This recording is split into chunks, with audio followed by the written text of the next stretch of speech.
ANM ನ್ಯೂಸ್ಗೆ ಸ್ವಾಗತ. ಎಂಕೆಬಿ ಶಾಲೆಯಲ್ಲಿ ಶಾಲಾ ವಾರ್ಷಿಕೋತ್ಸವ. ವಿದ್ಯಾರ್ಥಿಗಳು ಪಾಠ ಪ್ರವಚನಗಳಲ್ಲಿ ತಲ್ಲೀನರಾಗುವುದಕ್ಕಿಂತ ಹೆಚ್ಚು ಟಿವಿ ಮತ್ತು ಮೊಬೈಲ್ಗಳಲ್ಲಿ ಕಾರ್ಯನಿರತರಾಗಿದ್ದಾರೆ.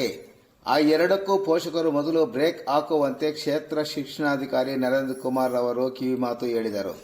ಅವರು ನಗರದ ಇಡ್ಲಿಪಾಳ್ಯದಲ್ಲಿರುವ ಎಂಕೆಬಿ ಹಿರಿಯ ಪ್ರಾಥಮಿಕ ಶಾಲೆಯಲ್ಲಿ ಹಮ್ಮಿಕೊಂಡಿದ್ದ ಶಾಲಾ ವಾರ್ಷಿಕೋತ್ಸವ ಸಮಾರಂಭದ ಉದ್ಘಾಟನೆ ನೆರವೇರಿಸಿ ಮಾತನಾಡಿ, ವಿದ್ಯಾರ್ಥಿಗಳು ವಿದ್ಯಾಭ್ಯಾಸ ಸಮಯದಲ್ಲಿ ಸಮಯವನ್ನು ವ್ಯರ್ಥ ಮಾಡಿದರೆ ಮುಂದಿನ ದಿನಗಳಲ್ಲಿ ಅದರ ಪರಿಣಾಮವನ್ನು ಅನುಭವಿಸಬೇಕಾಗುತ್ತದೆ. ಆದ್ದರಿಂದ ಎಚ್ಚರಿಕೆಯಿಂದ ವಿದ್ಯಾಭ್ಯಾಸಕ್ಕೆ ಹೆಚ್ಚು ಒತ್ತು ನೀಡುವಂತೆ ಕೋರಿದರು. ಸಮಾರಂಭದಲ್ಲಿ ಭಾಗವಹಿಸಿದ್ದ ತಾಲೂಕು ಸರ್ಕಾರಿ ನೌಕರರ ಸಂಘದ ಅಧ್ಯಕ್ಷ ಜನಾರ್ದನ್ ರೆಡ್ಡಿ ಮಾತನಾಡಿ, ಓರ್ವ ಆಟೋ ಚಾಲಕರಾಗಿ ಕಾರ್ಯನಿರ್ವಹಿಸುತ್ತಿದ್ದ ರಸೂಲ್ ಖಾನ್ ರವರು ಮಕ್ಕಳಿಗೆ ವಿದ್ಯಾಭ್ಯಾಸ ಕಲಿಸುವ ಗುರಿ ಇಟ್ಟುಕೊಂಡು ಶಾಲೆಯನ್ನು ಸ್ಥಾಪಿಸಿ ಉತ್ತಮ ಶಿಕ್ಷಣ ನೀಡುತ್ತಿರುವುದನ್ನು ಶ್ಲಾಘಿಸಿದರು.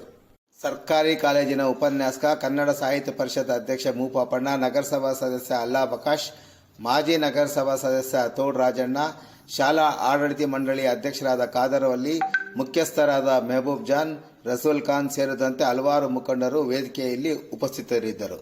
ವಾರ್ಷಿಕೋತ್ಸವದಲ್ಲಿ ವಿವಿಧ ತರಗತಿಯ ಶಾಲಾ ಮಕ್ಕಳು ವಿವಿಧ ಸಾಂಸ್ಕೃತಿಕ ಕಾರ್ಯಕ್ರಮಗಳನ್ನು ನಡೆಸಿಕೊಟ್ಟರು. ಕ್ರೀಡೆ ಮತ್ತು ಸಾಂಸ್ಕೃತಿಕ ಕಾರ್ಯಕ್ರಮಗಳಲ್ಲಿ ವಿಜೇತರಾದ ವಿದ್ಯಾರ್ಥಿಗಳಿಗೆ ಬಹುಮಾನಗಳನ್ನು ಇದೇ ಸಂದರ್ಭದಲ್ಲಿ ವಿತರಣೆ ಮಾಡಲಾಯಿತು. ANM ನ್ಯೂಸ್ಗಾಗಿ ಟಿಪ್ಪುನಗರ Imran Pasha, Chintamani.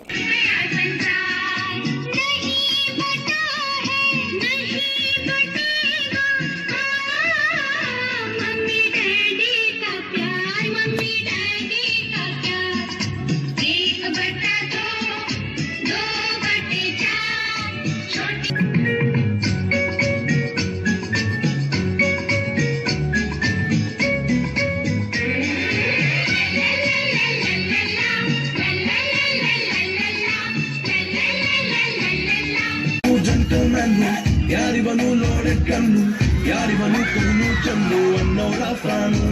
The soul is purest, heart is Everest, twinkle twinkle little star.